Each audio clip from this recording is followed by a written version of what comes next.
Previously on the Adventure Zone, as you step foot into the chamber that is completely made out of black glass, and as you move towards them, you see a single figure that is dwarven in shape, but it's so badly burned with, on its hand, a silvery glove, a silvery gauntlet. Gundren reaches over very quickly, snatches it up, and puts it on his right hand. And he is engulfed in flame.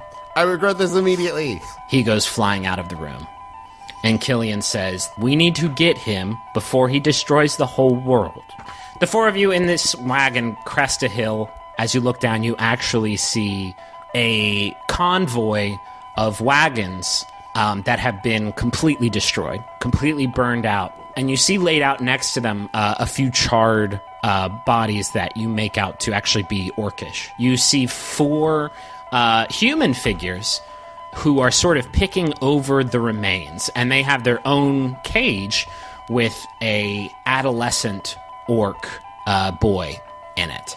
I am going to cast Thaumaturgy, and I'm going to yell, Platoon 1, attack from the east! Platoon 2, attack from the west! The two ruffians split off, start running in either direction. You find some keys on one of those two dead bandits, and you pop open the cage.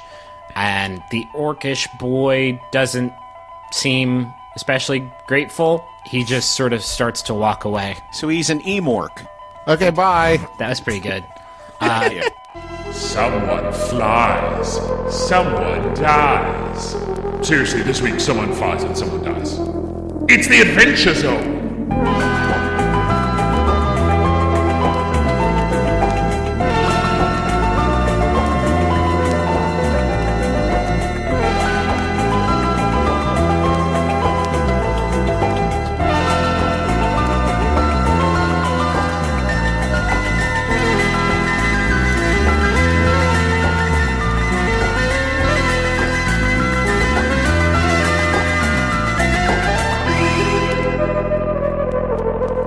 Is there anything fun in the cart? You actually find the stash of these ruffians. You find a deck of playing cards that are probably not legit. Probably some cheating cards is what we'll call them. I'm guessing that Magnus is going to take that since you've got sort of a what was that Mel Gibson riverboat gambling movie? Maverick. Man without a face. You've got kind of a man. Mad Max. You pick that up, and you find 4 different sacks of coins that are sort of unevenly filled. You think that maybe it sort of refers to the pay grade that each of these ruffians had on them. But all told, there is about 220 gold pieces in between them. So you pick all that up, too. The rest of the stuff just kind of either junk or, burned up supplies. Should we leave 2 bags? Those other guys will be back. Taco, what's that over there? Okay, let's get in the cart. Come on. Are we taking their cart, or are we getting back in our cart? Your cart is much better off. Their cart was fairly... I mean, they weren't dumpster divers, but they were living like dumpster divers. I'm with you. Living like they were diving. Pretty good. Thank you. Okay, so the 4 of you finish up your trek to Phandalin. It is dusk.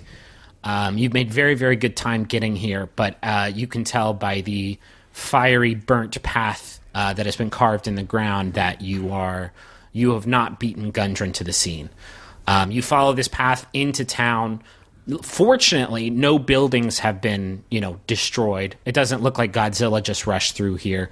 The streets in Phandalin, while crude, are fairly wide, so the damage has been minimal. But nobody's outside. Nobody's outside. Everybody has locked themselves away in their building. They in their homes. They can tell that things are pretty bad right now. You roll into Phandalin and you follow the path, and where the path terminates is the local bar. Which goes, the path basically burns straight into the front door, which is pretty badly scorched but intact. Okay. I guess let's head into the bar, see what's going on. You walk towards the door of the bar, and A familiar. Wait. What do I see in there? Perception check. Oh, make a perception check into the bar. Yeah. You go ahead and roll it. 21. 21. You can't really see a whole lot except for the fact that it's very bright in there. It's exceptionally bright, and you hear the voice of Barry Blue Jeans actually shouting. But there is no response to Barry Blue Jeans shouting to his cries for relief. Oh, let's run in. As you move towards the door, Barry Blue Jeans actually comes barreling out at you. What was his voice? Was it kind of New Yorky? Yeah, it was. Sure. But of course, his voice would be slightly altered if he's on fire. He is not on fire as he is running out of the building, but he actually ducks. Oh no! I just broke my pen. Oh, bummer. All right, let's stop the podcast. Stop the podcast. I broke my pen. Hold on, I can fix it. This is my stylus. I spent a lot of money on it. I braked it. There it is. He is not on fire, but as he runs through the door, he sort of ducks just in time to dodge a fireball that has been thrown at him. And he sees you four and says, oh my God, you're back. You guys, you gotta help me. I've never seen him like that. Well, obviously I've never seen him engulfed in flames and all magical and shit, but things are really bad. You guys, you gotta calm him down. And Killian says, you would be wise to listen to him. We can't fight him right now. If we try to fight him, we're gonna lose. He's more powerful than anybody you guys have ever met. That's not an empty promise. He will incinerate anybody who defies him. We gotta calm him down and try and get that glove off of him. Okay. Yeah. Which means Magnus will attack, right? No. Okay.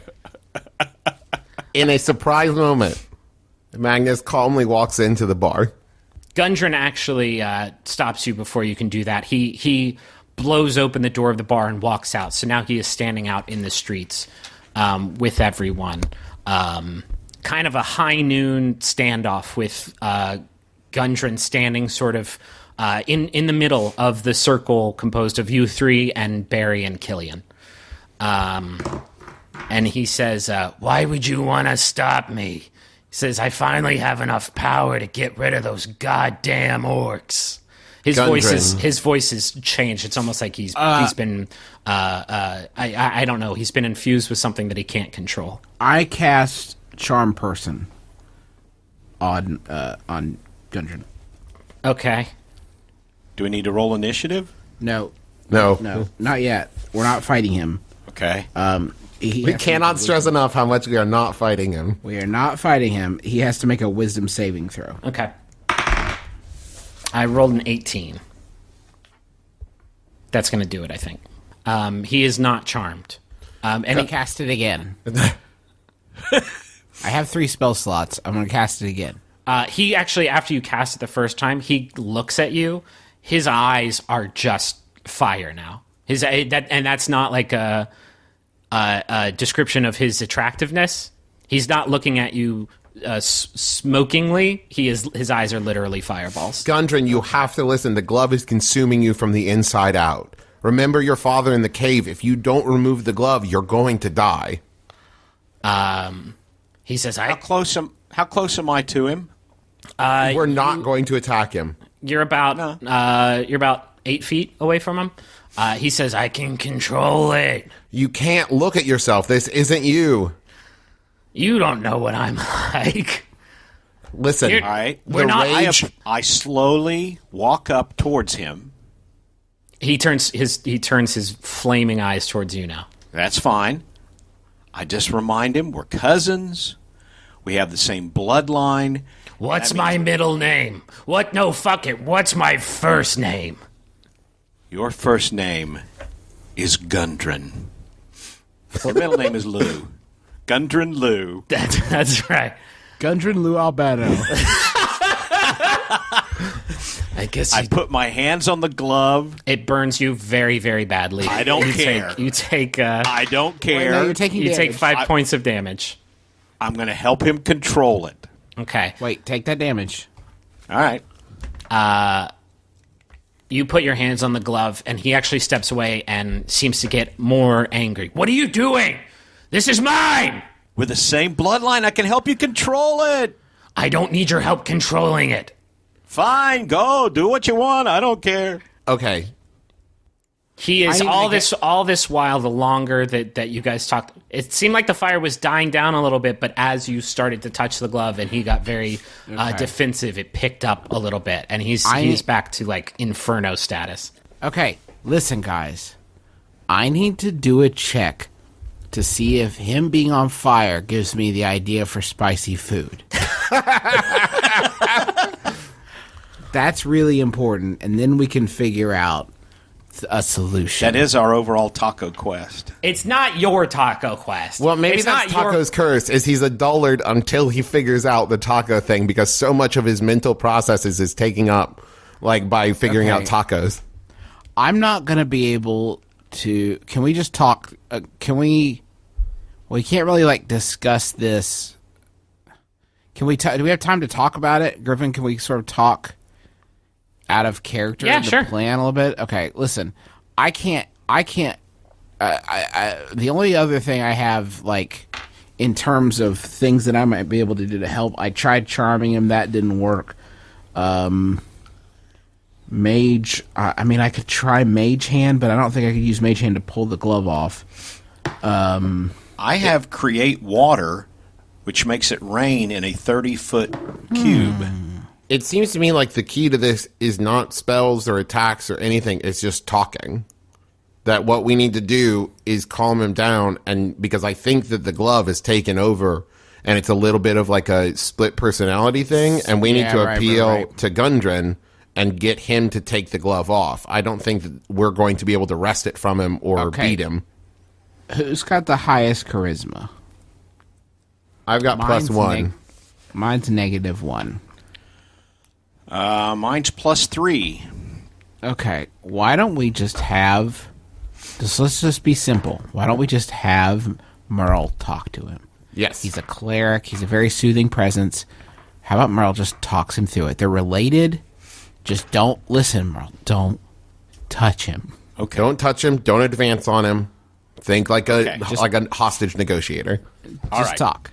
Are we back we're back in the game now? Yes. Back in the game. Okay. That's the unpause sound. Now, Gundren, you know me. Remember Christmases at Aunt Blarg's house? Remember? And we'd sit around and drink mulled wine. I miss her so much. Oh, Aunt Blarg. She was a good woman. She was until she was killed by those goddamn orcs. Well, that was never proven. And you know what? She loved you, and she gave every year to the Orc Benevolent Fund. I know, and that's what made her death at their hands so ironic. So painfully ironic!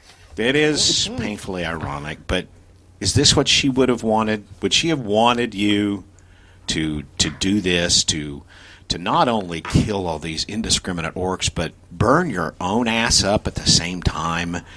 I don't think so. Come on, why don't you just take the gauntlet off and we can all talk about it? I don't think I can. Oh, He's sure looking. You can. You're the strongest dwarf I know. I mean, down through the years, I've always turned to you. Bronze Strongarm is the strongest dwarf, and we both know that. So don't bullshit me. Arm wrestling, but you are strong at heart. I've always looked up to you. I'm scared. You've always been my hero. Don't be scared. Look, we're all here together. I was a fireball earlier, and it hurt. I know. Oh, that must have hurt so bad. It burned a lot. Aren't you tired of hurting? Aren't you tired of fire and I'm pretty sleepy. Just why don't you just take a deep breath and take off the gauntlet, and everything's going to be okay. The fire in his eyes is gone. It's back to normal dwarf eyes. His hair is gone.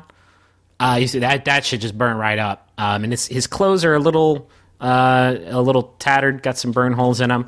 But otherwise, he seems to be calming down pretty significantly. And he says, "I'm so sorry that I killed a bunch of orcs earlier. You didn't see that, did you?"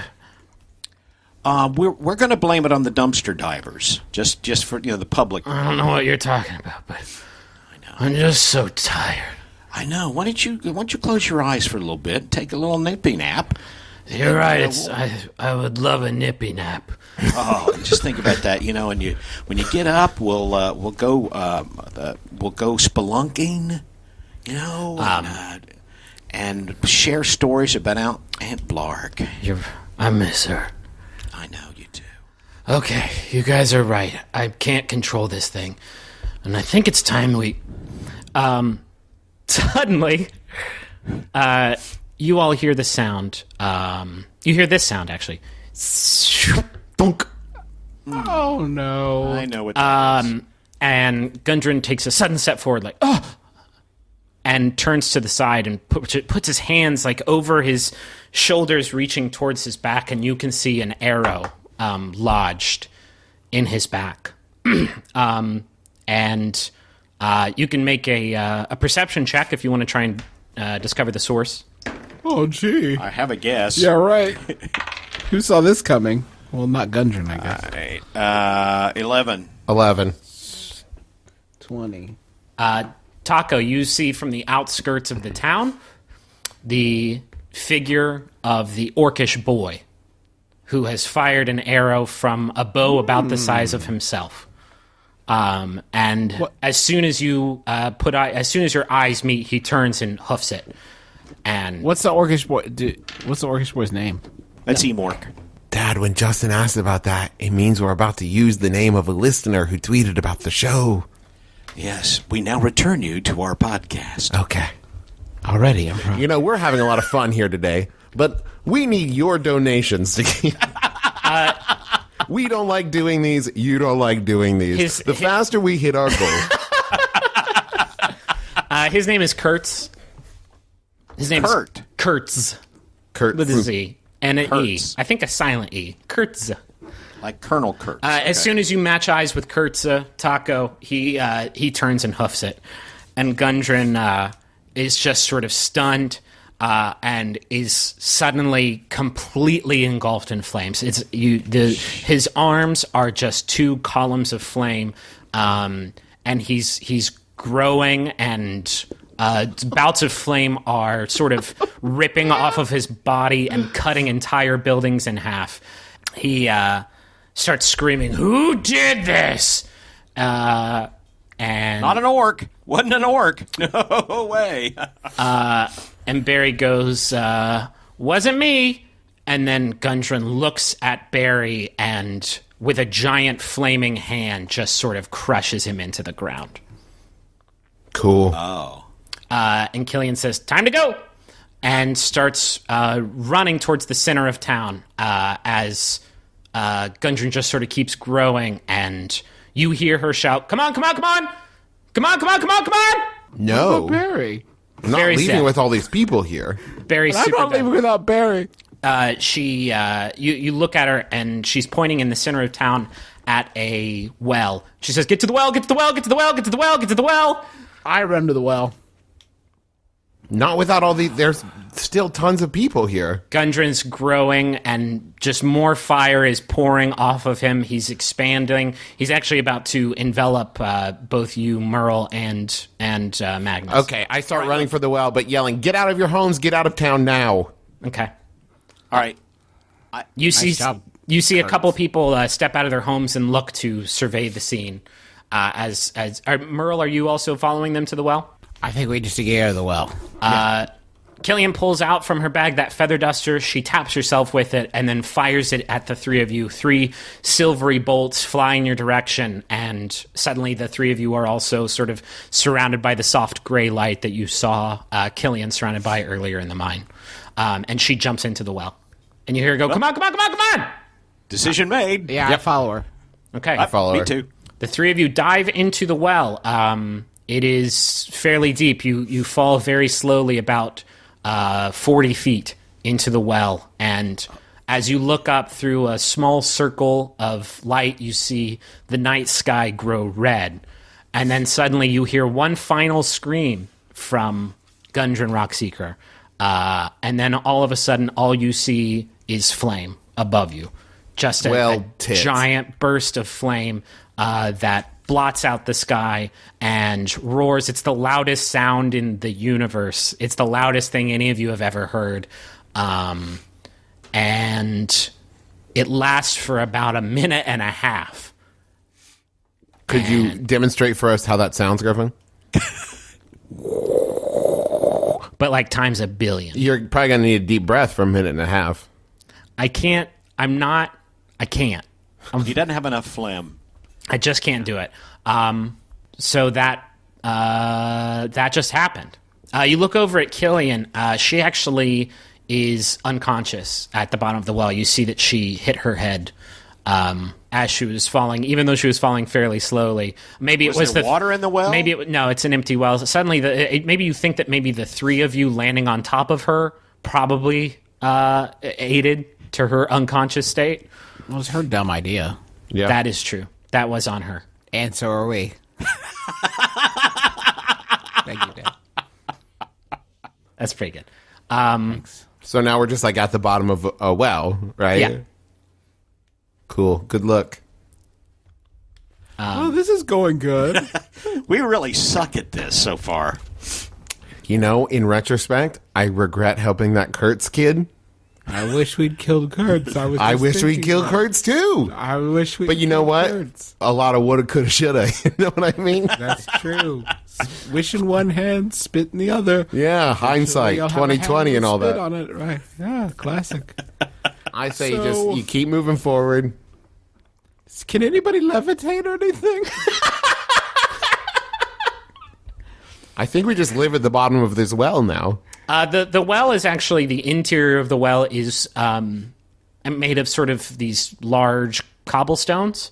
You think maybe with enough... AKA climbable? Yeah, it's climbable. You think maybe you could, with a good enough climbing check, you could, one of you could sort of shimmy your way up and maybe drop a rope for the others? I say Magnus. Wait, hold on. I take her crossbow. Okay, yeah, you take her crossbow from her unconscious body. Nice. And then wake her up with the crossbow pointed at her. Okay. You slap her face. She doesn't wake up. She's, Okay, she's dead. Let's go. She is thoroughly concussed. I We don't want to gotta just take leave her. We gotta take She's her. got a magic feather duster, and if I know Yeah. anything about magic, that's going to be good for dusting. I also take the magic feather duster and the remote control. Okay. Yeah, you take all that stuff. I want the feather duster. Okay. Have it in a little bit. It's magical. Okay, you can have the for feather me. duster. Justin, with your magic feather duster and your magic umbrella, so far you're looking kind of Poppins-esque. All you need is a bag of holding, because she actually had one of those in the movie. I take the bag of holding. Well, you don't. She didn't. You got. He means Mary Poppins. You got very forget confused there. Okay, I forget climb the it. well. I drop a rope. Well, you're gonna make a check, dog. Oh, okay. You can't just say shit and then have Okay, it I happen. cling the well. This isn't. I fly out of the well. This isn't the secret. I got, what is it, acrobatics or athletics? Is there not a climbing skill? No. I think it's athletics. Yeah. I rolled a 19. Okay. Yeah, that is sufficient. It's a long hike up to the top, but you manage to crest the top of the well. The structure at the top of the well, right? The I don't know what it would be called. The top of the well with the bucket and the rope and pulley and all that shit is gone. It's just gone. It's gone. And as you look around, you realize everything's gone. Phandolin's gone. As you put your arm up over the end of the well to pull yourself up, you hear that same sound. Because the entire town where it used to be, you look around, and for about a half mile in diameter, all that you can see is black glass, a circle of black glass on the ground. Well, this all sucks. does suck. Okay, I drop the rope and yell down, tie it around her before you climb up. Okay. Okay, we'll say we could do a bunch of strength checks here, but that would be boring. You managed to get everybody up out of the well, including Killian. That's a group effort, pulling her up. She's a big orc woman. Griffin, can I do an Arcana check on the feather duster to figure out what it is? Yeah, sure. 15. 15. It is just what it looks like. It is an enchanted feather duster that Just what it looks like. Well, no, feather duster. it's an enchanted feather duster that is imbued with charges of the spell Slow Fall. Okay. It's a very Can I do a specific. perception check to look at the field of glass? Yep. 18 here. Okay. Mine is Mine's a 6. 16. Okay. You guys don't actually need a particularly high check because there's nothing in this field of black, this circle of black glass, except, again, in the very epicenter, a burned out, blackened dwarven figure with its right arm in the air, and on the end of the right arm is a silvery gauntlet. Cool. Well, Here's the thing. There must be a way to contain it that she must have known about because she was specifically going to get that gauntlet. So the person we Yeah, need but- right now is unconscious. so the person okay. On the one hand, first off, let's take a moment to mourn Fandolin. A lot of good people. Lost a lot of people today.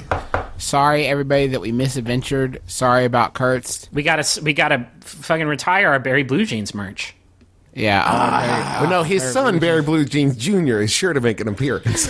Barry Jorts. Hi, everybody. I'm Barry Jorts. You know how kids love the dark characters. They're gonna flock towards Kurt's shirts. Yeah. Kurtz shirts. Listen. So Kurtz, it hurts, is what it'll say on it. I got the Kurt squirts, is what it'll say. Wait, what? You know, the Kurt squirts. When you get so excited whenever Kurtz shows up, you squirt a little bit.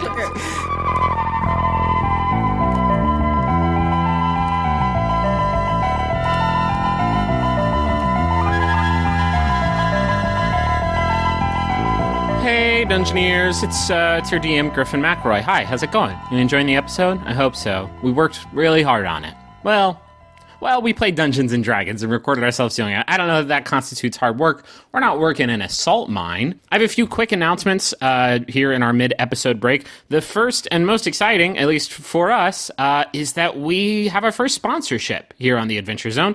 If you've listened to My Brother and Me or any of the other podcasts on Maximum Fun, you know that we do sponsorships, and somebody has elected to give us money to talk about their stuff. The Adventure Zone this week is supported in part by Audible.com, the internet's leading provider of spoken audio information and entertainment. Audible is offering Adventure Zone listeners a free audiobook and a free 30-day trial membership. If you go to audiblepodcast.com/adventure, you can get a free audiobook of your choice. Again, that's audiblepodcast.com/adventure. They've asked us to give a recommendation. I would suggest the thematically appropriate D&D fiction compendium, The Legend of Drizzt, The Collected Stories. This is, of course, a mashup of some of R.A. Salvatore's best stories about Drizzt, the beloved D&D universe character. Only the audiobook is narrated by a superstar cast, including people like Felicia Day, Dan Harmon, Danny Pudi, Weird Al Yankovic, which is pretty great. And, of course, Ice-T reads one of the books, and it's amazing. You get to hear Ice-T tell you all about elven adventures and shit. It's pretty wonderful. You can find it at audible.com. Again, that link for the free audiobook of your choosing is audiblepodcast.com/adventure. Thank you all so much for listening to our fledgling podcast. This episode is going to wrap up the first sort of chapter of our story, Here There Be Gerblins. In 2 weeks, we will start the next part of our story, where Merle, Taco, and Magnus will, well, I'm not going to tell you, but new stuff. Very exciting. You can find the show on Twitter. We are The Zonecast on Twitter. You can go to our Tumblr page where we collect a lot of fan art, including the episode wrap-ups by Leon Roselar, which are fucking phenomenal. They're like, they're some of the best drawings on the whole internet. You can find all of that at our Tumblr, which you can reach at theadventure.zone. You'll also find new episodes as they go up, some character sheets, which I need to update, and all kinds of great stuff. So go check that out, theadventure.zone. We have a character name dedication for Kurtz, who you just heard. Unfortunately, I didn't save the specific tweet that this Mr. Kurtz tweeted at us, but rest assured, if your last name is Kurtz, and you tweeted about our show, this one's for you, buddy. We'll be recording a new chunk of episodes here in probably a few days. So if you want some character dedications, you want an NPC named after you, just tweet about the show using the hashtag TheZonecast, and we will make sure you are immortalized. Well, not all of you. There's a very small chance, but you could be immortalized forever. That's really it for the announcements. You know all of our other junk. We got a Facebook group, all that garbage. But again, really, I mean this from the bottom of my heart. Thank you so much for listening to the show, for sharing the show, for recommending it on iTunes. Our listenership has grown just so much faster than we ever thought possible. And that's because of all of you. We get so many kind comments about the show on Twitter and the Maximum Fun Reddit page. Thank you all so much for helping this become a successful show so quickly. It really is very moving. If you're enjoying the show, don't forget Maximum Fun has a lot of other really great podcasts for you to listen to, including ones we do, like My Brother and Me, Bunker Buddies, and Sawbones. But there's a ton of great non-McElroy products out there, too, like Stop Podcasting Yourself, The Goose Down, Song Exploder, Lady to Lady, so many really terrific shows, and you can find all those at MaximumFun.org. That's enough from me. Again, thank you all so much. We love you very much, and now back to the adventure. Sorry that things are getting kind of bleak, but without failure, you'll never know how sweet success tastes. I don't know, that's probably a thing people say. All right, bye.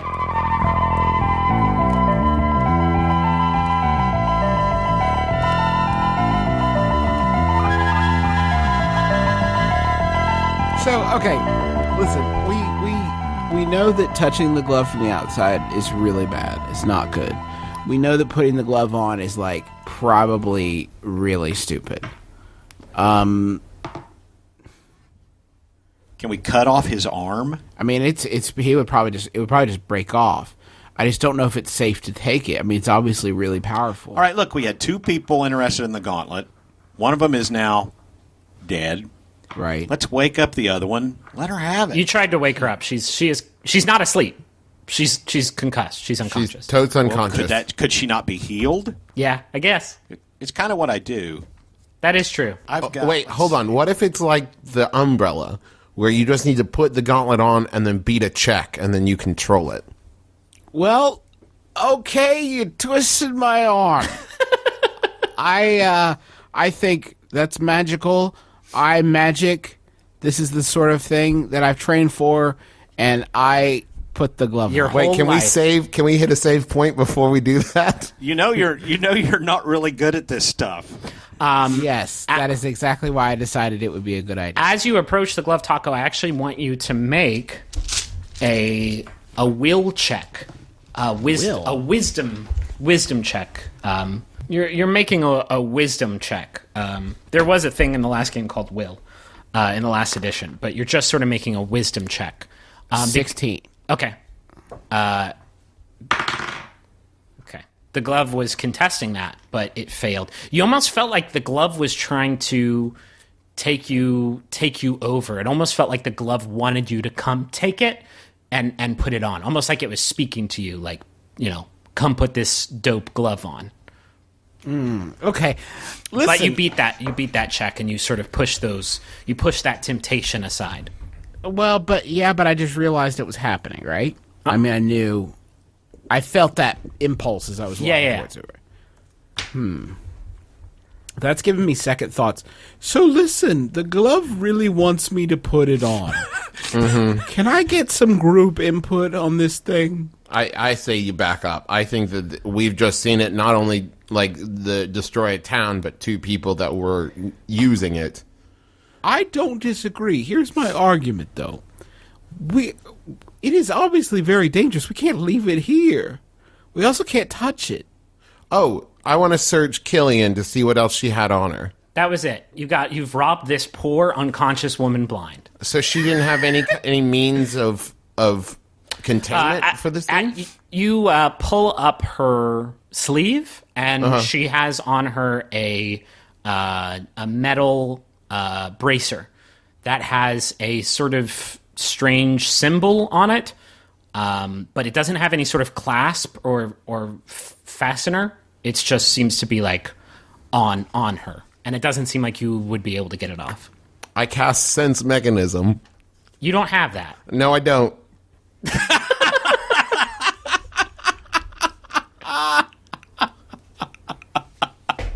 You don't have. I use my cheating playing cards to cheat the game and cast Sense Mechanism. I'll cast. I'll do an Arcana check on the bracer. Okay.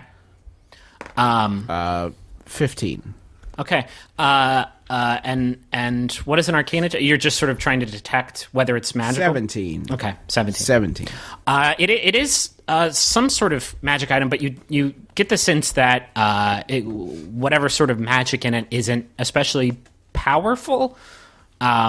Whatever sort of enchantment is on it is not. I don't know. This thing's not going to shoot death rays or anything.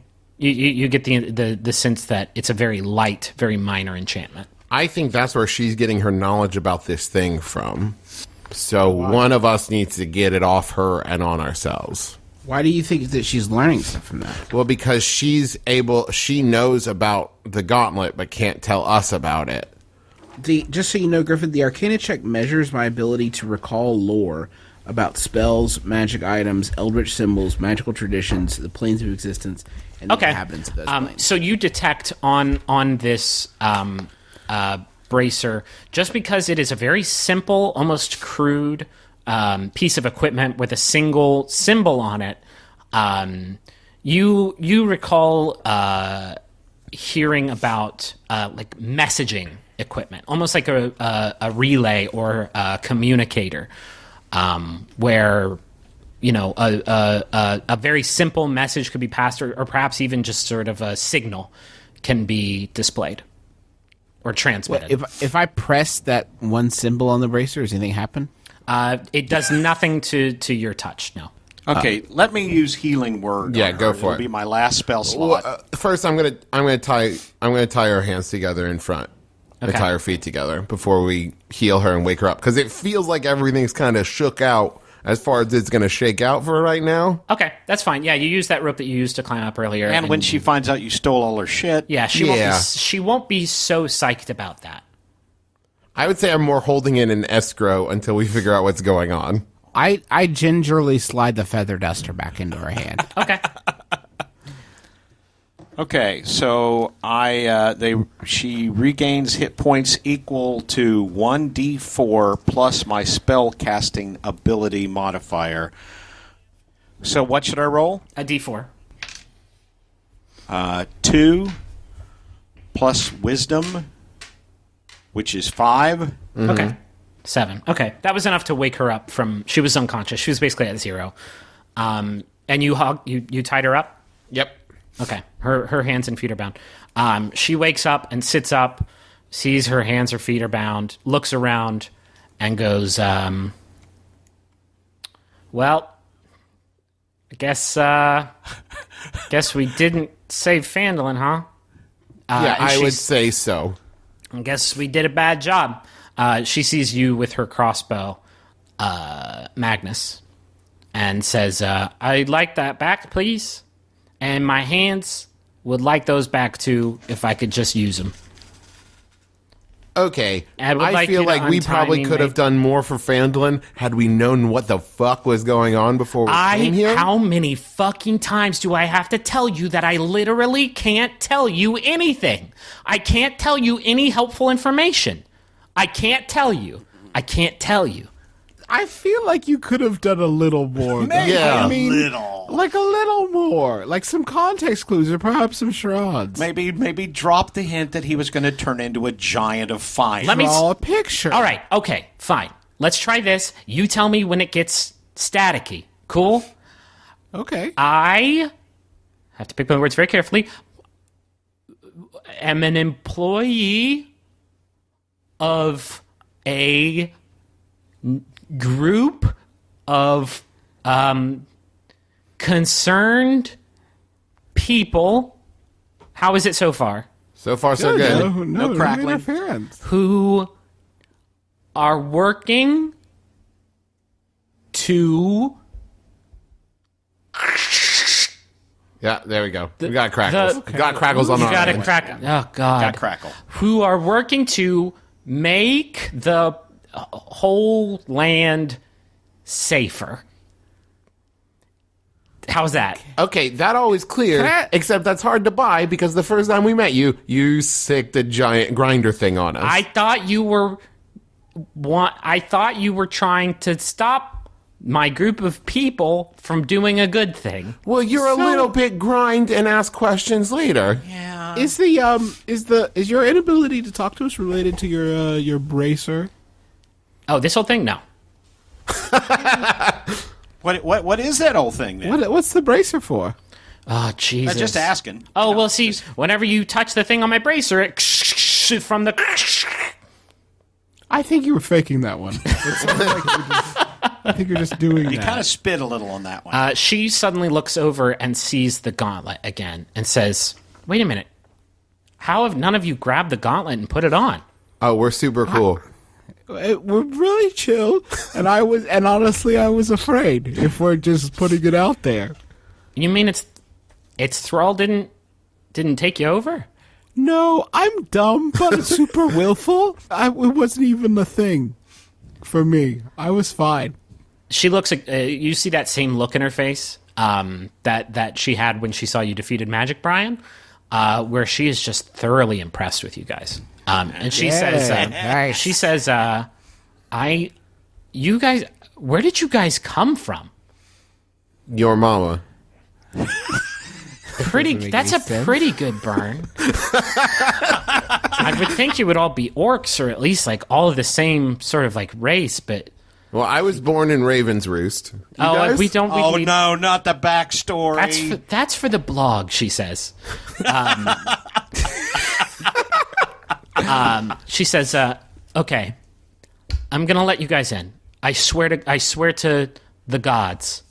Don't make me cast my truth spell again. No true spell required. Nothing but open honesty, because I think we could use people like you." She says, "If you've already escaped the thrall of that thing that I can't say the name of, Let's just say Glovey. Glovey, fine. If you've already escaped the thrall of Glovey, you can collect it, and we can take it somewhere where it will never do anything like this ever again." She says, "But you have to let me out of here." She got as far as collect it, and I started sprinting back towards the glove. Okay. Merle, Like really, should we let her really go? Excited. You grab the glove, and it doesn't burn you. It's almost as if it has sort of accepted you. You pick the glove Wear up. it on a chain around your neck. She Wear it on yells, a chain around your neck. She yells, "Don't put it on! Don't put it on! Don't I put put it on! Don't don't put it on!" Because then Griffin would have to completely rewrite the rest of the campaign. Don't put that thing on. Can I Say that? can I look at the gauntlet? Can I look at the gauntlet and go, "My precious"? No, you may not. I throw it in my bag so they don't have to do a thrall check. Okay. Yeah. From okay. Yeah. You toss it in your Yeah, bag. and we listen. If we're buying in that much, you might as well let her go. All right. Might as well free her. I undo my give her overly back. complicated knots. Okay. Don't give her the crossbow though. I want my crossbow though. Kind of. Tough. I like it a lot. Tough. Look at the handle of it. See my engraving? We don't trust you. Have you named your crossbow? Yeah, it's called Billups. That was supposed to be a check on a Twitter name, Griffin. There'll be time for that later, she says. There'll be time for me to open up Twitter later. Okay, I hand her the crossbow, but I keep the bolts. Okay. She says, "That's fair. I'm not going to need it. We're regrouping right now, so if you could just untie me, then we could get this show on the road." We untie her. Okay. She kills you. No. She stands up, dusts herself off. She turns to Merle and says, "Thanks for the healing. I guess it's kind of the least you can do since the three of you landed on me and did not." It's a tiny well. It was your fault. Well, that's debatable. There'll be time for blame later. She says, "We need to get somewhere where the ground's not as hard." Or glassy. Or glassy, yeah. 'cause Or full of dead people that we failed to save. there's no, like, corpses. I imagine it's kind of like Pompeii, where the ash is probably pretty mixed in. There's no ash.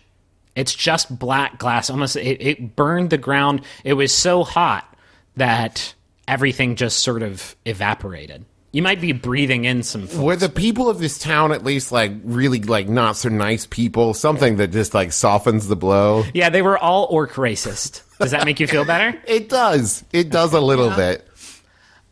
She starts walking towards the edge of the glass.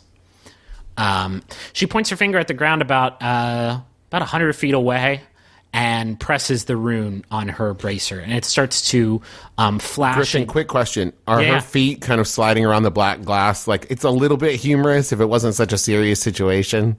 All of your locomotion on this glass is wacky. It's difficult. It's difficult and also wacky terrain. So you have half movement, and also all your movements are super wacky. As we're walking, yeah. Or Annie Lennox walking on broken glass. So, Oh shit, Dad! yeah, you can have that one. Slam dunk. That's the first. That one's yours. That's your first reference you've done so far that I've like really approved of. Other than Kenny Chessie, that one was pretty Thanks. great too. She points her finger at the ground about 100 feet away, touches the rune on her bracer, and it starts to flash yellow intermittently about every 3 seconds. It flashes yellow. She says, "Just sort of waiting for approval here," and then it turns a solid blue. Her router has connected to the internet. And she says, and now we just wait. Shouldn't take too long.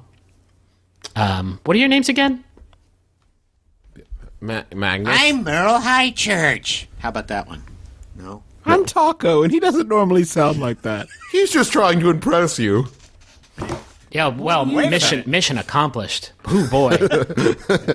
I'm Magnus Burnsides. Seriously, how did The you hammer. guys... Where did you guys come from? You have done some pretty impossible feats. I'm from Raven's Roost.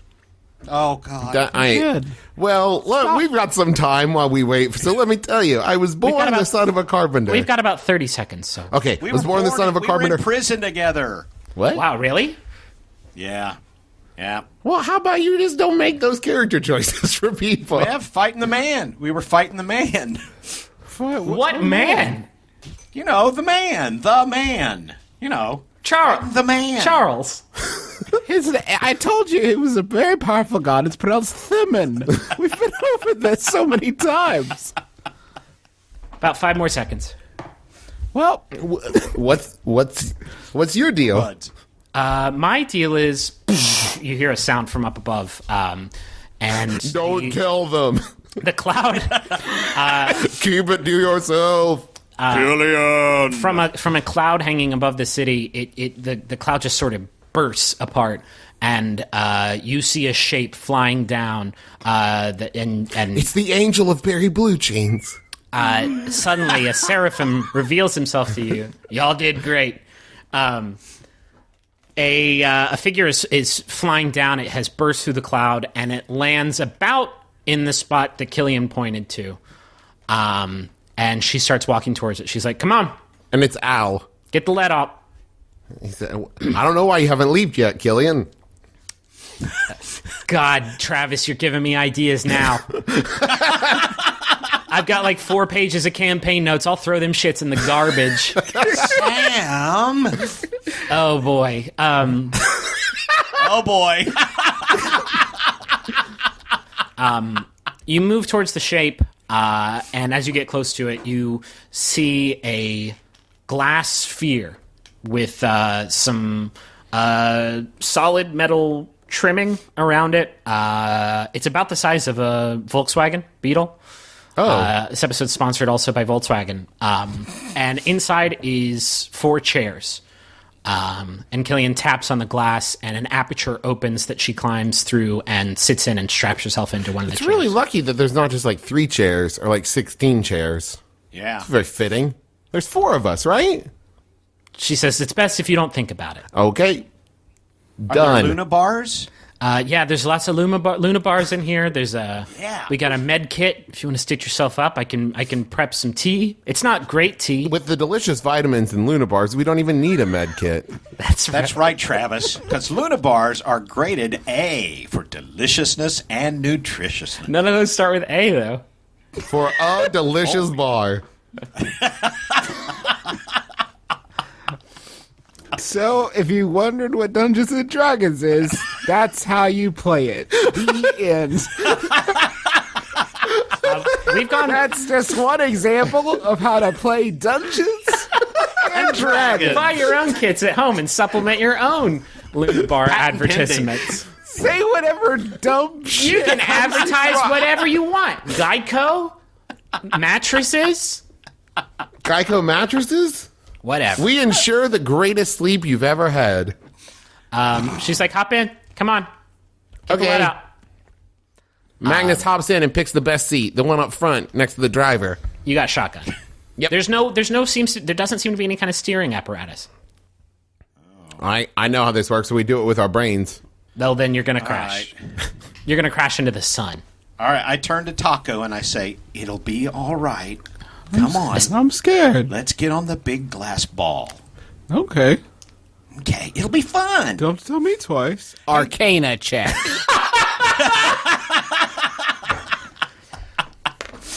$24. I know exactly what it is. I built it.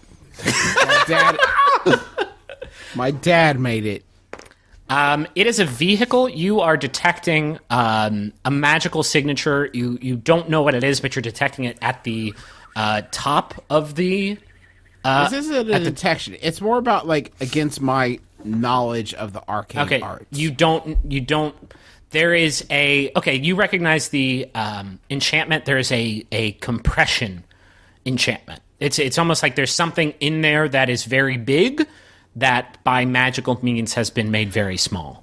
Okay, It's a listen, TARDIS. Guys, We get into the TARDIS. Here's what we're dealing with. It's a compression. Man, We're all already inside the ball. You're just standing outside. what we've got here. I go inside. This is your standard order magic compression thing. What we got here is compression magic. It'll make you look slimmer. You wear it underneath your clothes. It compresses. It lifts and separates. I'll give you a Luna Bar if you sit down. All right, I sit down. Open up. While you are feeding him, you open up the hangar and fly the airplane in, Killian shuts the door, taps on her bracer a couple of times, and from above you, there was a very small sort of overhead trunk on the top of the ball that opens up, and a giant balloon pops out, basically a hot air balloon that doesn't seem to have any sort of brazier filling it. It's just sort of filling up on its own, and before you know it, the four of you are off, and you're floating through the night sky. It's a beautiful, clear night, aside from the horrible carnage beneath, which almost serves as like a giant black mirror for the night sky above. It's still kind of funny. It's not funny as much as it is like weirdly beautiful. Because other than a few clouds, the sky is clear. You can see there are two moons shining over the world. You pass over and see the big city lights of Neverwinter. You pass over the Sword Mountains and over... Is it more like Wonka Vader-esque or more like Chitty Chitty Bang Bang-esque? It's kind of Wonka Vader-esque. It's kind of got that feel to it, except a glass and spherical and a hot air balloon. So not really anything like that. Okay. And I'd like to also point out to everybody that in case of a water landing, our seats do serve as flotation devices. Do they also serve as toilets? Because I had a bunch of ale before we started the adventure. And a bunch of Luna bars, Killian says. Those things will clean you right out. Yeah. This episode's brought to you by Luna bars. They'll clean you completely out. Oh my god. It's like you got a cheesecloth in there and you scrubbed it out real good. Guys, I just realized I left my keys in bed.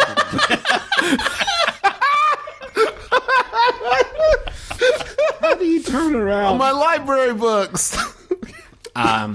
You are I'm going to have to pay for those. You're floating higher and higher. You pass through the clouds that were overhead, and soon it's just you and the night sky and the two moons. And Killian says, sort of bemusedly, "You guys are gonna love what happens next." Is it like a movie? Yes, we have an in-flight movie. It is Rush Hour 2, Rush Hour 2, Rush Hour 2. it's Rush Hour 3. That was a real misstep for the franchise. You are flying through the night sky. You're going ever higher, and suddenly it kind of dawns on you that one of those two moons in the night sky is getting much larger then you thought it was going to much faster than it was going to. You're not really, you haven't broken the stratosphere.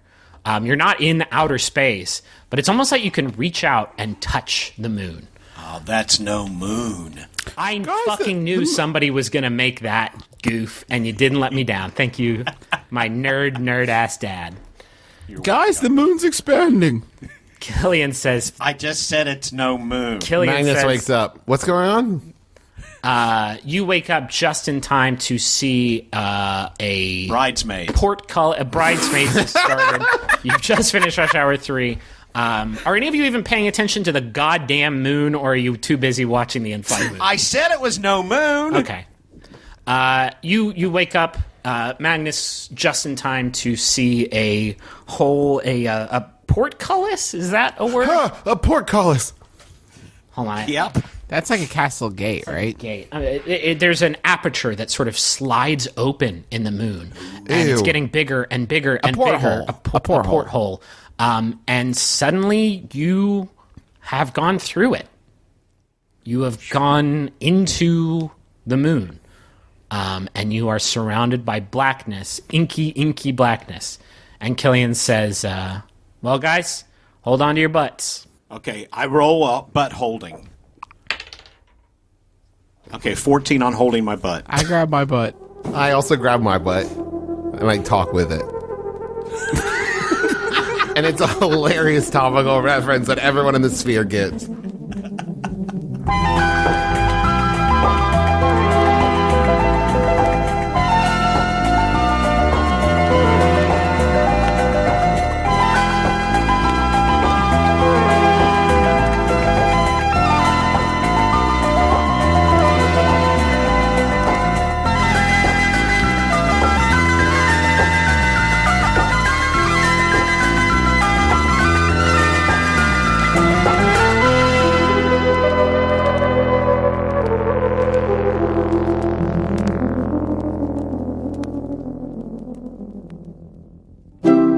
MaximumFun.org. Comedy and culture. Artist owned. Listener supported.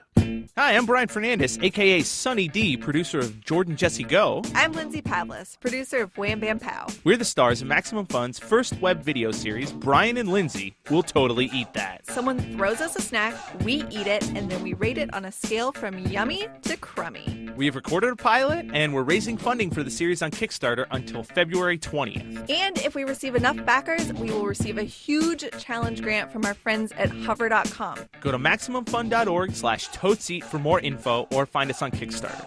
Question for you. Shoot it at me. You gonna eat that? Totally.